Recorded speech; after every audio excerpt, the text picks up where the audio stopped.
You know why I'm dressed up? Because, when I do this course, and when I do the first half of the French course, I do a lecture on the bourgeoisie, the middle classes.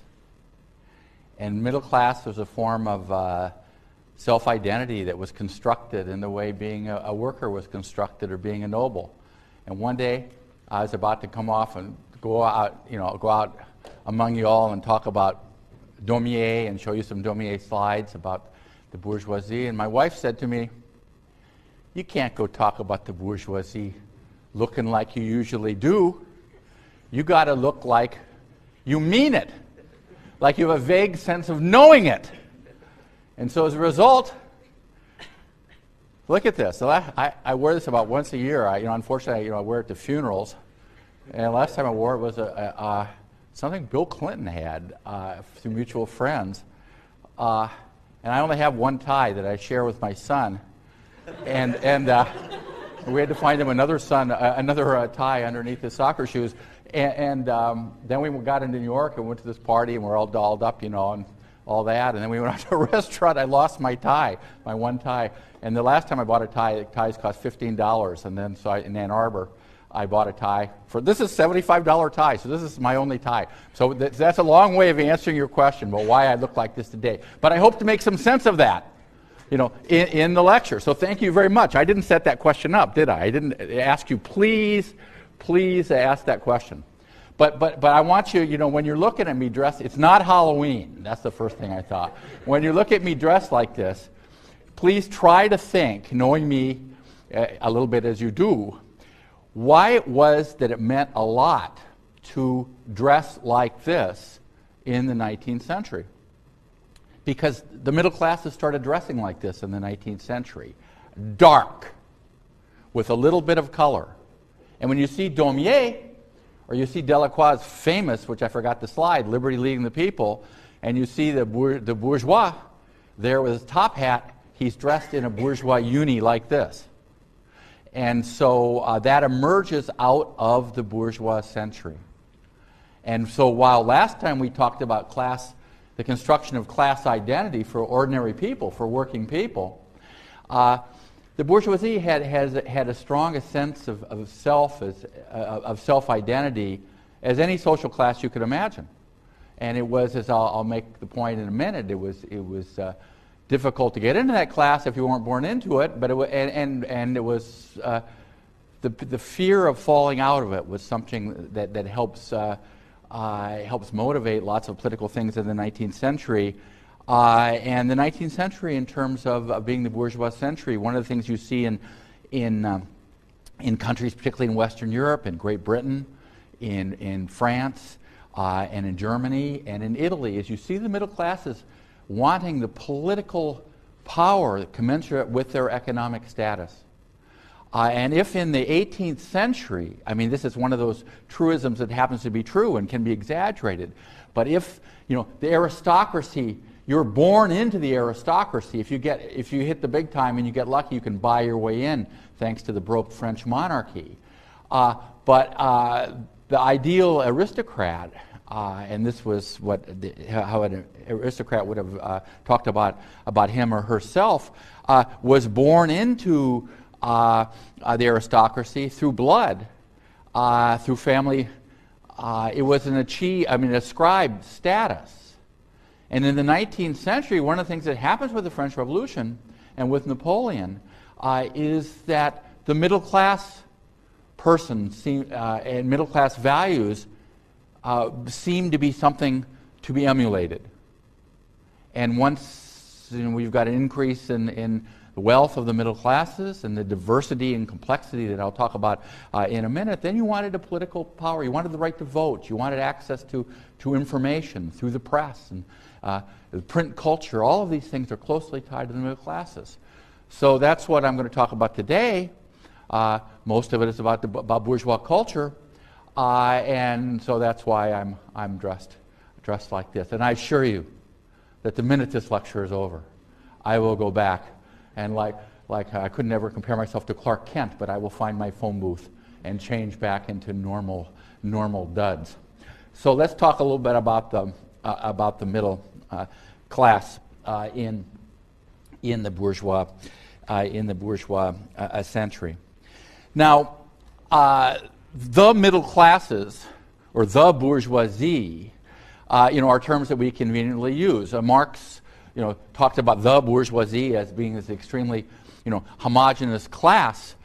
In fact, the word bourgeois has really more cultural connotations, maybe than objectives or social categorization.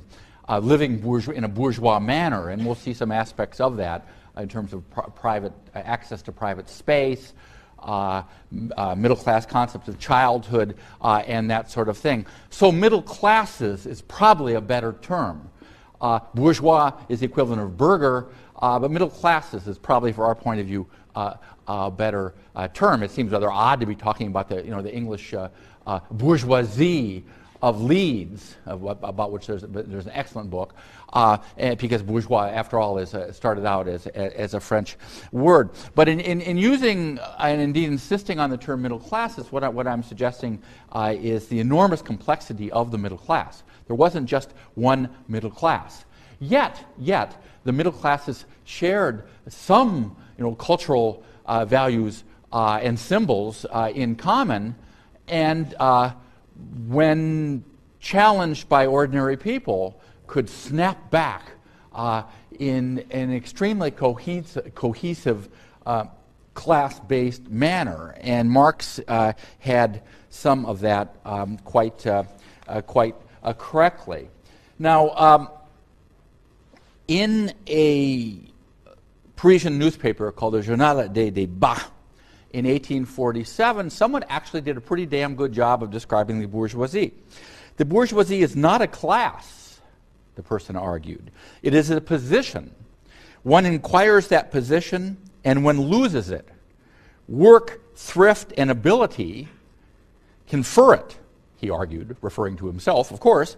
Vice, dissipation, and idleness mean that it can be lost.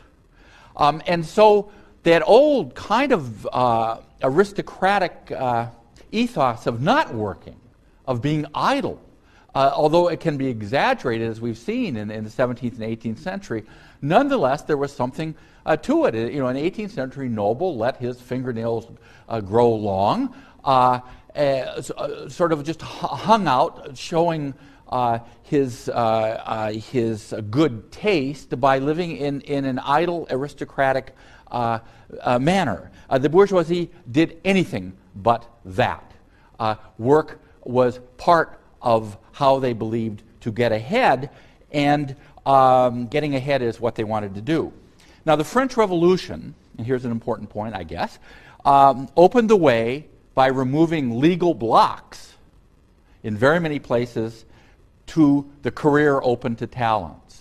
And Napoleon used to say tediously that in each soldier's backpack there was a marshal's baton, or staff, that you could get promoted with good work, hard work, if you didn't get your head blown off in one of these battles.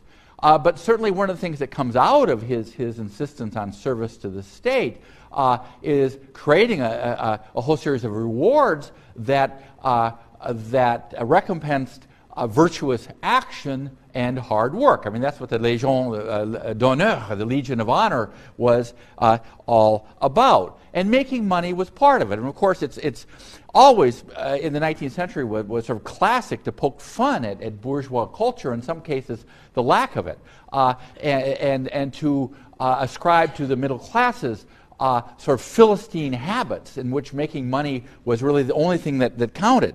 Now, certainly, Friedrich Engels, Marx's partner, obsessed with as well he should have been, with the slums of the Satanic Mills of Manchester, he once wrote the following. He says, "One day I walked with one of these middle-class gentlemen into Manchester.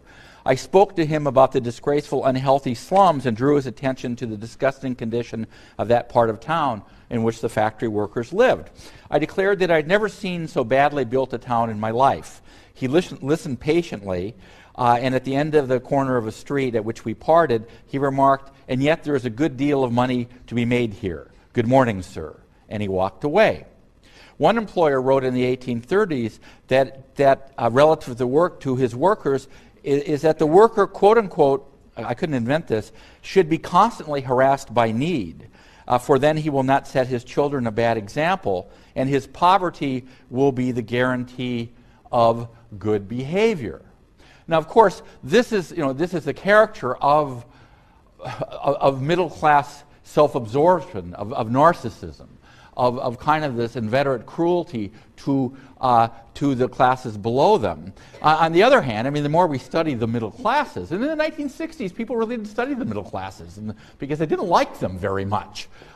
They studied workers, but there's been an awful lot of good work done on the middle classes. Among my dear friend Peter Gay, his 5 volumes of the bourgeois century take on the idea that the middle class lived without passion. And were Philistines and that sort of thing. And the more we look at the middle class now, we see certainly that no matter where you look, that there are, one of the things the middle class people did was form voluntary associations. Aristocrats didn't form voluntary associations. They didn't need to. The middle class formed voluntary associations, and many of these were for extremely charitable purposes, particularly in Britain. I mean, again, the study that I referred to by somebody called Morris, I think it's Morris, on Leeds, shows the kind of richness and depth to these voluntary associations in which people try to do an awful lot for ordinary people. It has a sense of moralizing. There's always this sort of top-down look about moralizing them, trying to get the workers to drink less, trying to get them to go to church, trying to get them to, when it was possible for their children to become educated and to stay in school. And there's always this tension between families who needed children's income, however small that was. And across the 19th century, over a very long period, laws finally, by the end of the century, in most places, making at least primary education obligatory and in most cases free. Here's a ridiculous example. It's not a ridiculous example if you love animals. I mean, I'm a cat person, as I already said, but the Society for the Protection of Cruelty to Animals, I mean, these sorts of organizations really, are one of the classic examples of bourgeois voluntary associations. I mean, doing good things. They also get together to hang out with each other and sort of try to gauge who has more money than the other, and they get together for social reasons in the coffee houses of England and in the clubs, the circles you call them in France, and in their equivalents in Germany and in Italy and in Spain. But one of the more ludicrous kind of devise, we call it devise, a motto of one of the Society for the Protection of Cruelty to Animals was in one of the organizations in France. It said, "One must love animals, but not fraternize with animals." I don't know what that means, but the main thing is that they wanted to save animals from being beaten, almost beaten to death in many cases of horses, and you can see how in places in which bullfighting over the long run in the 19th and 20th century, such as the very south of France and in Spain, there were always movements to try to protect the bulls, which seems like a very reasonable thing to do. So for all of the bad press that the middle class has had, and you can read some of this bad press in what you're reading, there is also this good side that should be evoked as well. That's a period. And then certainly in terms of organized religion, the middle class goes to church more than ordinary people, than workers, for sure. And in the case of peasants, it depends on where, because as I said before, in many parts of France, the example that's so well studied, you still had this de-Christianization. But certainly religion was a fundamental part of the British middle class's view of itself. And the percentage of people who went to church could, of course, be exaggerated. There was a study in all of England. I don't think it was in Wales and Scotland, but at least it was in England, maybe in Wales too, probably in Wales as well. I think it was in 1851 where they decided to look at every single church in England and Wales, let's say, and to see how many people went to church. And they found to their horror that it was less than they thought, and they also discovered that if everybody had wanted to go to church, had gone to various churches, Methodists for more ordinary people, Anglican, Catholic, for the Irish, and for a certain minority of British citizens, or Jews in the East End of going to synagogue in the East End of London, that they couldn't have accommodated all these people. So there's a massive kind of church building campaign that has its counterpart in almost every country as well. Certainly in France, after the Paris Commune of 1871, they start building churches in working class districts perched on the edge of cities. More about that in another lecture. But certainly, I mean, one can go on and on about this, but certainly religion for the middle classes has a much greater role in their life than in working class cities. And the case of the peasants, well, there weren't any peasants left in England, and I'll talk about that, and that'll be fun to talk about one of these lectures. Anyway, there we go. Now, how many people would have considered themselves middle class? And again, self-identity, how people thought of themselves, is one of those aspects that we want to discuss. How do we know? I mean, how would you know who is middle class? When they first start doing censuses, and censuses are really our 19th century phenomenon. They begin with, in subsequent centuries. As I said before, there were only the first censuses in Copenhagen, I think, and in the 18th century. The first real censuses do not come until the 19th century, almost everywhere. I mean, they didn't ask people, they asked you your name and where you lived. In some cases, they ask you your profession, but they did not say, are you middle class or are you not middle class? So there was a whole lot of work done in the 1970s in what they used to call the new urban history, which is sort of counting people up and deciding who might well have considered themselves a middle class. There are a lot of dissertations written on that kind of thing. There was one in the case of Paris, and inevitably I have to talk some about Paris because the work is so rich there. A woman called Adeline Domar wrote a dissertation that was subsequently published called Les Bourgeois de Paris, or the Bourgeois of Paris, in the first half of the 19th century. And so what she did is she looked at wills. The middle class people had enough money to leave wills. And therefore their inventories after death. That's what you call them, inventories after death. And that's one of the reasons we know about the explosion of print culture, because they inventoried the books that people read. I mentioned this in the context of Enlightenment too, because you do have that too. But taking the kinds of ways that she looked at social class, she determined that somewhere between 17 and 19% of the Parisian population in the first half of the 19th century would have been considered bourgeois and would have considered themselves bourgeois, that is, in the middle classes. Now, certainly in Britain, the percentage is higher. It probably approaches 25%. I can't remember the exact figures. And that percentage will continue to increase in the 19th century. And you can already very well anticipate from what you already know where other parts of Europe that have large, important middle classes. The old Hanseatic port cities of German and the German free cities that would become part of unified Germany in 1871, and northern German cities in general, like Bremen and Lübeck and Hamburg above all. They have, I mean, Hamburg's a huge port city, so it's got a very enormous bourgeoisie.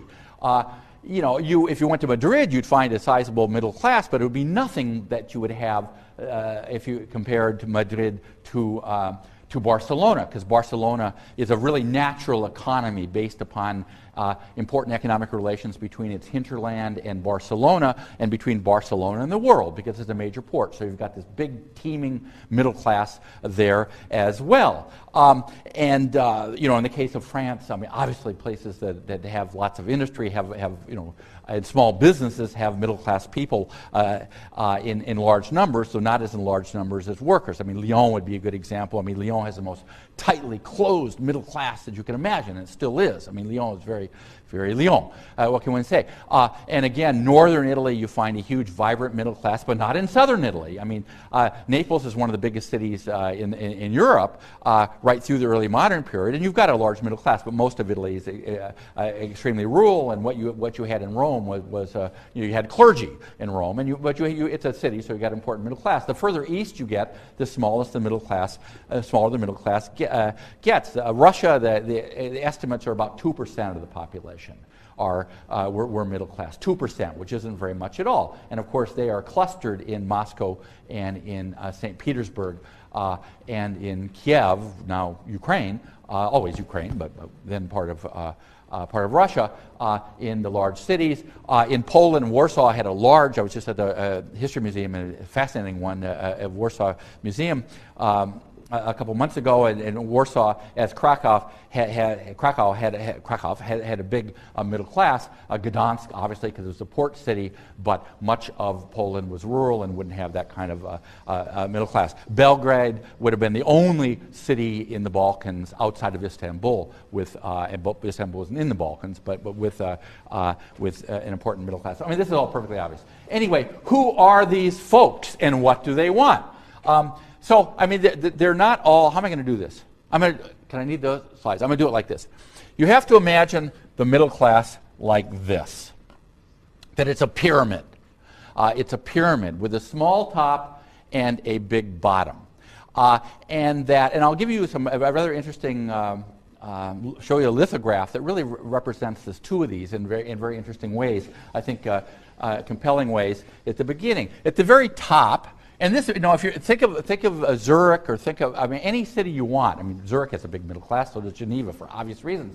But at the very top, there are the great bourgeoisie, the big bourgeoisie, and these are people who are big financiers. In the 19th century, bankers will become much more important for perfectly obvious reasons. These are big wholesale merchants who are making bundles, shipping things from here to there. You won't yet find lawyers and people like that. And what also makes them the high bourgeoisie or the big bourgeoisie, a small percentage, it doesn't really matter, where this line goes, is that they have access to political power.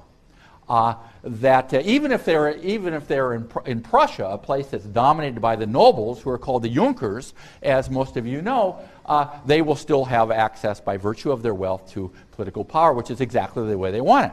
There's a revolution in France in 1830, yet another one that you can read about, and arguably, Marx says this, and in a way it's sort of true. What it does is it brings to power in France the big bourgeoisie, and they have the ear of the king, Louis Philippe, who calls himself the citizen king. He would rule from 1830 to 1848, and in the portraits of him, the paintings that he had done to represent who he was, very different than those of the Bourbon kings.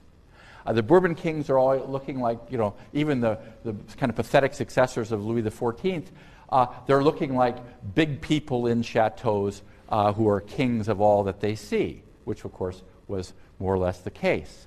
Louis Philippe's view of himself was that he was the citizen king. That's what he calls himself. He's still the king. He was noble. He was not any bourgeois. But in the official paintings of him, you see people dressed like me who are coming into the throne room. They're dressed like me in dark suits, and they have power. And he wants them in the painting with him. That's terribly revealing. It's terribly interesting. So these are people, these are big bankers, high financiers at the top. And then you've got other layers of bourgeoisie, and you could kind of fill in the gap. Here we have smaller bankers, not in size, but in money, industrialists, merchants, these kinds of people, and Daumier, the great caricaturist, least favorite people, lawyers, because lawyers rise up rapidly in popular esteem, in usefulness, and the middle class likes to see themselves as useful. And so you find lawyers reaching in there, and slowly doctors, because remember, doctors had very low social status. They were sort of a cut above, a bad pun I make in what you read. Ordinary field surgeons during the Napoleonic battles, some of whom were butchers or people who knew how to wield a knife. And doctors increase a self-identity and become more important in the 19th century. You also find notaries, no matter what country you're in. Notaries. Now, notaries have a much bigger role in Europe than they do here. Notaries, they know where all the goodies are. When you buy property, by the way, in France, you buy property, you pay, if you have a mortgage, you pay 12% of right off the top goes to the notary, just for holding in his office your deed. If you don't have a mortgage, you pay 7% right off the top. So notaries know all of the secrets of people with money. So notaries are important in all these countries, et cetera, et cetera. I mean, you can kind of fill in the occupation, but they share things together. Then at the bottom, you have the petty bourgeoisie. And everybody's poking fun at the petty bourgeoisie. But they, too, had a self-identity.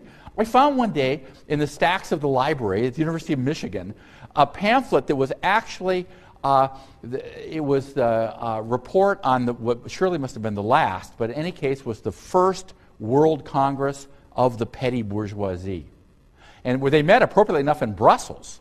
Can you imagine going to a professional history conferences? They all have their little name tags, and all they do is they start up your body and look at your name tags to see if it's worth looking at your face. I mean, it's really pathetic. And can you imagine going to a conference like the World Congress of the Petty Bourgeoisie? And hi, World Congress of the Petty Bourgeoisie. Hi, my name is Albert. But they had a self-identity. Now, who were in the petty bourgeoisie? Well, lots of these classically new 19th century professions. School teachers. School teachers were a way of social mobility for peasant families, whether they were in Italy, whether they were in Germany, whether they were in Austria, whether they were in Hungary, whether they were in Switzerland, no matter where they were. And out of the working class or out of the peasantry, female school teachers become increasingly more important. They always were in Catholic schools because there were nuns, with the big hats and all that. And doing very good job, even though often they were undereducated and it was kind of hard for them to do that. But school teachers you'd find here, and also cafe owners or tavern owners, Weinstube owners. I'm just giving you a couple examples, but these are the petty bourgeoisie. And also, very importantly, what do you do with artisans and craftsmen? Master artisans, they own the tools that their journeymen work with. They rent or own their shops. When things are going pretty well, they do pretty well themselves. But when things aren't going well, they don't do well. And that's why they're on the barricades all these times, as you know, in the French Revolution, the French Revolutions, and in the revolutions of 1848, as you shall discover, in Vienna and Berlin and other places. They're always there. So these folks are here too. So this is your basic, petty bourgeoisie, and people are always dumping all over them. But I will give, needlessly, but I will give you, some example. Now, in order to, if you ever read the great French, he's paid by the word, as you can see, when he has descriptions of single sofas that go on for about 2 pages. But Balzac is really the novelist of the bourgeoisie. When he describes Paris, and the 17 to 19% of the population who are increasingly living in the western part of Paris. More about that another time. He describes it as a jungle, that you count your money in the morning, and then you count your money when you come home. By the way, your wife, who would in a sense be listed as not working, if you were a shopkeeper, your wife is the one who kept care of the accounts. Your wife is the one who stood behind the counter when you were working, when you were an artisan. So he describes this as a jungle. So in order to really give an image of what it was like, he's got to, I got to find this thing someplace, but he's got this one magnificent print called the Street of the Four Winds, and that's a street in Paris, the Rue des Quatre Vents, that's near Odeon. Doesn't matter. But here's a guy dressed like me. See, there's a theme in this. He's dressed like me, and he's wearing his bourgeois hat. I don't have one of those. My only hat has an M from Michigan on it. And the hat, his one suit, isn't going to blow off his body. But the wind is taking his hat, which is a symbol of who he is, and the wind is carrying it away from his hand. And in several hundred brush strokes, Daumier captures the look of panic on his face because he's going to go home without his hat. And his wife's going to say, "Where's your hat?" And he says, "Well, the wind blew it away," and he's got to buy one, and they've got to put the money together so he is not going to fall off the ladder in this jungle. So then you have to imagine this as a ladder, like this. Social mobility is the goal, and you want to have enough money to leave to your 2.2 children. So then to really make this go, you'd have to have vines up here, like the jungle. And then you'd have to grease this pole through bad economic times. Let's say in Europe, 1816, 1817, 1820. Don't write this down, please don't. If you do, you're compulsive. I'm compulsive. But 1826, 27, 1840, 41, really bad one. 1846, 47, 1855. Those are the really bad years. And at that point, if you don't get credit, that's what's going on now here. If you can't get credit because people withdraw the credit, same thing, then here you go. Look out below. You slide down this pole. And what happens down below here? Holy cow! That's the big sea.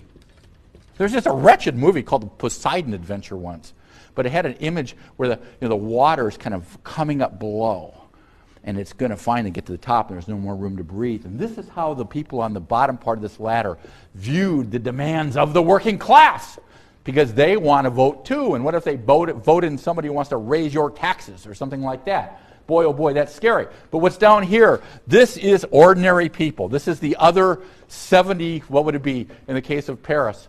83% of the population. And you're going to fall into the ranks of the proletariat if you're on those if you're on the bottom kind of rungs here. And so this is your jungle, and you're trying to make it up there to the big time. And the chances are that in these bad years, you're going to fall down. But yet lots of people get up, and the ranks of the middle classes increases everywhere in the 19th century. In Russia, too, everywhere.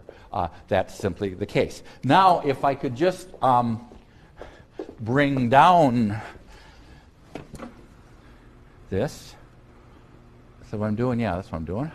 Bring down that and show you how this works and talk about some accoutrements of middle-class culture that you will recognize, many of you. Now, this is the guy at the top. This is Daumier. Daumier is the greatest caricaturist in the 19th century and arguably ever, to make an extreme assertion, but it really is pretty true. And so this is what he captures the prevailing mood in much of Europe in that money more than blood, if you're going to exclude places like Hungary, Poland, Spain, and Prussia. Money talks more than blood. And so what is this man doing? He's counting his money. I remember I said that you counted your money in the morning and then you came home at night and count your money again and see how you've done. That's Daumier, these people. Now this is great, because remember I said the variations within the bourgeoisie. You can see this. Some of these images, I mean, this is really not very interesting art, but that's not the point. Look what this shows. Now, here the guy at the left here is a clerk. That's a very 19th century profession, as it is for every subject. He's, by the way, this is before the 1860s, because that's when real fountain pens are invented. He's got your basic quill pen there. Now look at the coats. They both have coats like mine, but there's huge difference in them. This guy, if you have extraordinary eyes, you will be able to see and can read upside down that he is reading a newspaper on the price of colonial goods. Imports. And he is a wholesale merchant, so he's one of these people that's at the very top of my triangle there. And look at this guy's got his coat too. This is early in the century, you can tell. Now this is either the son-in-law or the would-be son-in-law, and he's put his, the bourgeoisie didn't kiss and hug a lot, but he's got his hand draped rather daintily on the old guy's arm here. He's not about to embrace him and give him a kiss, a big kiss on each cheek. And one day, all of this stuff will be his if he plays his cards right. And they still had arranged marriages. I mean, love could count for something, but marriages were still essentially, less so for the middle classes than for ordinary people, but economic relationships. That's what they were. They were economic relationships, wrangling over the dowry and that kind of thing. Now, look at our guy on the left. he's working very hard there. And this pole that is put up there has a real sense of dividing these. So it's like the barriers on my quite arbitrary and not terribly well-designed triangle there. Do these people have something in common? Yes, they will in 1830, and they will in 1848, but the rest of the time they don't. He's dreaming about being this guy. But he'll work very hard, and he's educated. He will have had probably not secondary education. Most people didn't go to high school, secondary, lycée in France, or gymnasium in Germany, et cetera, et cetera. But it represents this world. And this guy, by the way, we also know that this guy's this takes place right in the center of Paris, right behind the big department store. Subsequently, the Hôtel de Ville, but right the BHV, the Bazaar de l'Hôtel de Ville, which is a big department store, but right near the town hall. So anyway, there we go. Now this is another. This is going to get my watch so I can keep track of things here. This is another. This is very common. You see this in the book you're reading, I think. But these things have their geographic. So they can be represented spatially very easily. And one of the themes over the long run is that the emergence of increased development of prosperous Western Paris, prosperous Western London, prosperous center Vienna and other places, and increasingly impoverished East and the periphery, and that's another theme. But still through much of the period, and indeed to a lesser extent still today, where you lived in a building reflected how much money you had. Now the ground floor, in French called the rez-de-chaussée, this is the concierge there. And the concierge will be somebody of very modest means. You'd probably place them in the petty bourgeoisie there. And then the big apartment on the first floor, high ceilings, big party, lots of people dressed like me there, a piano, more about pianos in a minute. So this is my triangle sort of upside down, isn't it? And the more you go up there, you're still within the middle class. The guy above, he's got these little Napoleonic beds there. This guy, I hope he's not closing his ears against his own baby there, but no, obviously, because this is a different house. But he's a musician. This is all rather banal, but nonetheless telling. You got an artist up here with not much money, but he still has a little bit of furniture, not much. His nosy neighbor looking at his painting, and then on the top, you've got the poorest of them all, besides the cat who's on the roof up there, you've got a seamstress. And anyone looking at this very popular lithograph would immediately see that she has some dignity left. Why? Because she has not yet pawned her mattress. In Zola's great novel, La Samoire, Gervaise dies like a dog on a bed of straw because there was no more mattress. And she would be at the very top. And now, of course, these rooms, which then became in the 20th century student rooms and then were transformed into enormously expensive lofts. But this is a way of visualizing the spatial concomitants of what I'm talking about. And people were aware of what these symbols meant. And this is your classic Hamburg financier's apartment. We don't need to go on and on about the kind of material culture of wealth, but there it is. So let's go on and on about it in another one that's easier to pick up for your eyes there. This here again, we know we're on one of the lower floors. Why? Because you see the trees outside the window. You've got a domesticated animal. Ordinary people, didn't have as many domesticated. Dogs had a real purpose. They bring the sheep down the mountain. My wife just came down the mountain 2 weeks ago, bringing the sheep down from friends of ours in the village, and all these dogs are useful things and keep the sheep in line and all of that. You've got, this is all obvious stuff, but you've got slippers. Ordinary people did not wear slippers. You've got a domestic servant. Domestic servants cost almost nothing. It was considered to be a way of moving up the ladder to say that you had 4 domestic servants instead of 3. You've got brass or copper here or the heater. That's a good sign. You've got very fancy chairs. Look, these are very good chairs, sort of Louis Philippe chairs. You've got print culture, a big old porcelain plate on the above there, and you've got that bourgeois accoutrement, the piano. The piano replaces the harpsichord. The piano, it just Leon Planiga, who's in J.E. College, who's a retired professor of music. He's got great stuff on this. The role of the piano and the emergence of, along with Bill Weber, who teaches did teach it at where did he teach it? At Long Beach. The emergence of the public concert, as opposed to the chateau concert or the church concert, the public concert, and along with that comes the piano. Now, pianos were expensive, but the middle class has pianos. Working people don't have pianos. Middle class people have pianos. So you also see something else that's important here. There's more than one room. And you'll see in a minute there's even more than 2 rooms. There are lots of rooms. And what the middle class wants, all those people in that triangle, they want privacy. They want privacy. They want their own rooms. So she's playing the piano. Well, I mean, it's all obvious stuff.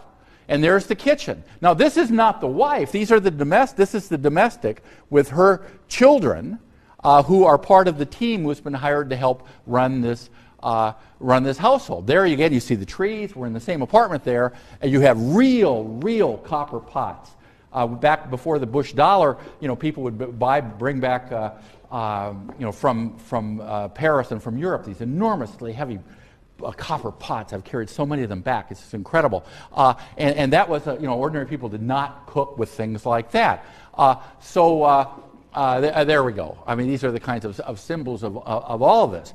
Now, the middle class wants privacy, and they also develop something else. And this is almost trite to say because so many people have said it, and it can be exaggerated. But the middle class arguably helps create the notion of childhood. That in many early modern paintings, children are portrayed as sort of little squished up adults and that sort of thing. And children come into their own in the 19th century. Ordinary people, ordinary peasants, children, everybody, they slept with the animals often, along with the adults. Most ordinary people in some of the worst tenements in Europe were in Edinburgh and in Glasgow and in Lille in France, but also in Berlin and lots of places. There were no secrets. Everybody slept in the same room. There were no secrets at all. And what the middle class wants, besides social mobility and access to political power, is they want space. And so the notion of childhood, childhood didn't exist for ordinary people. You started working, helping out, so when you were 5 or 6 years old, you started tending the animals in the little courtyard, as they would call it, taking care of chickens and rabbits and things like that. Working people, their children went to work right away as soon as they could make anything. And if they were poor and didn't have jobs, then they were sent out to beg. Childhood became a middle class phenomenon. Now, to be sure, nobles had children, but it was a different way of bringing up your children. Nobles did not send their children to public schools or even to private schools. They were educated, to some extent at least, by private tutors. And so even the notion of the children's hour, the children's room, I mean, the idea of a children's room, of having your own room or a room shared with a sibling, was something that was just inconceivable for the majority of Europeans, the vast majority of Europeans. The children's hour, I can even remember, the horror show of being summoned for the children's hour when you're supposed to come out when there were guests and run through your extraordinarily modest bag of tricks, for the guests. And then you would be sort of packing, and since I couldn't play a note on the piano, I'd been expelled from piano after 2 weeks and sent back to the playing fields by a nun in Portland, Oregon. I didn't have many tricks to show, but the children's hour, all of this stuff comes out of the middle class. How about birth control, for example? How about birth control? How about not having 10 or 11 children? We have friends, one of whom unfortunately just died, very older friends, who were born in the 1930s, early 30s in the south of France, and one had 13 brothers and sisters and the other 11, and they grew up in misery, absolute misery. Very Catholic family in the center of France. Now, the middle class, particularly the French middle class, they start reducing their number of children. In France is a particular case because they get rid of, you could get around it by primogeniture, so the plot of land has to be divided up into 2 or 3 or 4 or 5 or 12. Or what if you own no land? Not so good. So they begin having 2.2 children or something like that.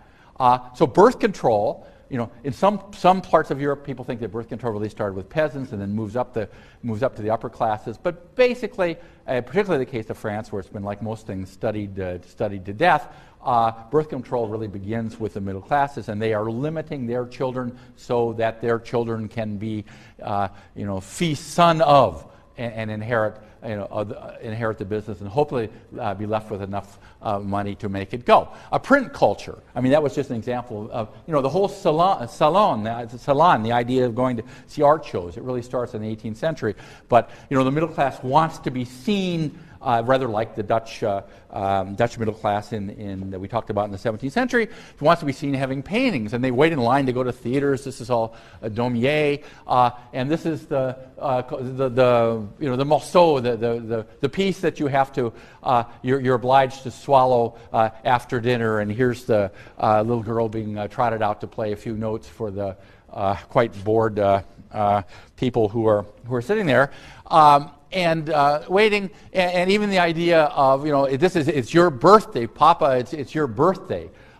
You didn't take time out to celebrate a birthday if you were an ordinary person having to get to the fields at 4 a.m. in the summer, or going to work during the day. The culture of childhood is really all there. And also, there's a whole notion of and here again, this would probably fit rather awkwardly into the birth control description, but there's this whole sense of being prepared that emerges for the middle class. And one of those sort of accoutrements, I once, when I gave equivalent of this lecture, I had an old battered umbrella, and I was trying to explain how people on the top rung were trying to beat down people at the bottom. I ended up smashing this umbrella, sort of like, imaginary of somebody smashing their guitar on stage. But the point is that the umbrellas come with the middle class.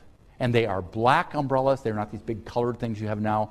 The idea of protecting that one suit. I'm from Oregon. We didn't carry umbrellas because it rained all the time anyway, and I just lose it. But the umbrellas are middle class accoutrement, along with the piano, and along with the children's room, and along with the children's hour, and along with the idea of not having too many children, and along with the top hat, and with the idea of wanting access to information through the newspapers, wanting the right to vote, probably not wanting those people down below you on the ladder to vote, but demanding that you have the right to vote. They all share these things in common.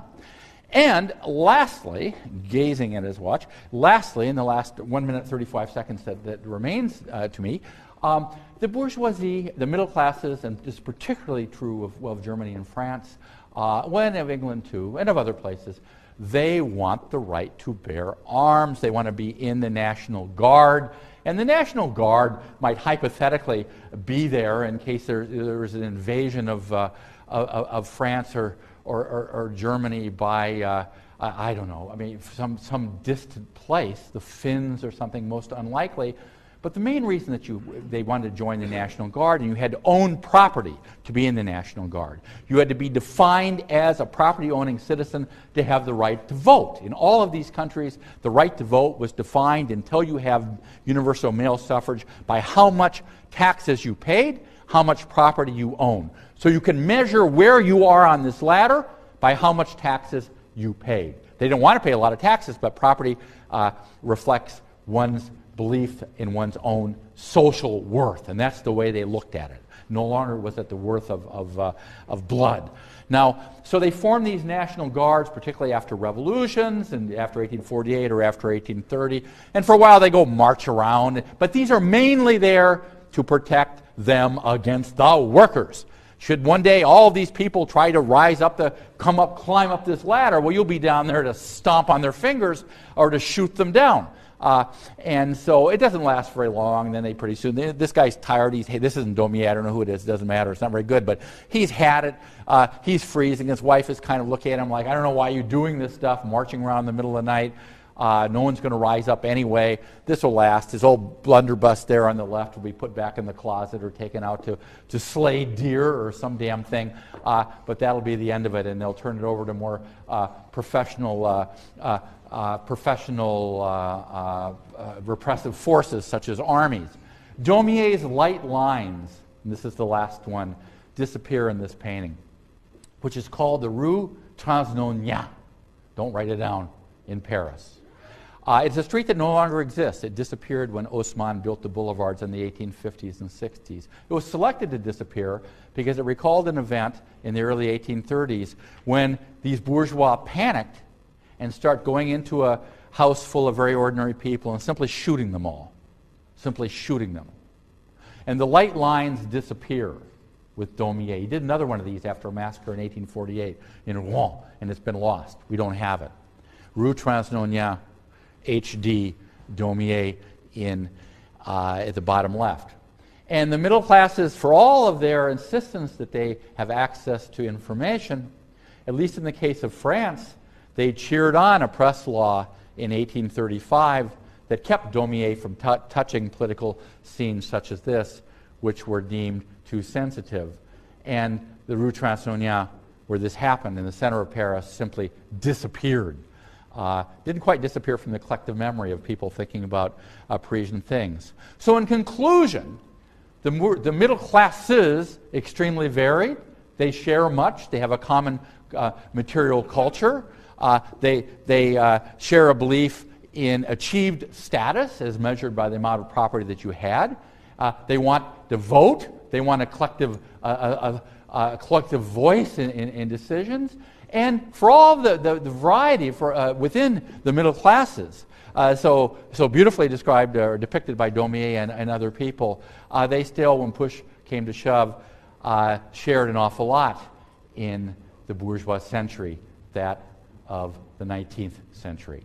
Have a good weekend. See you on Monday.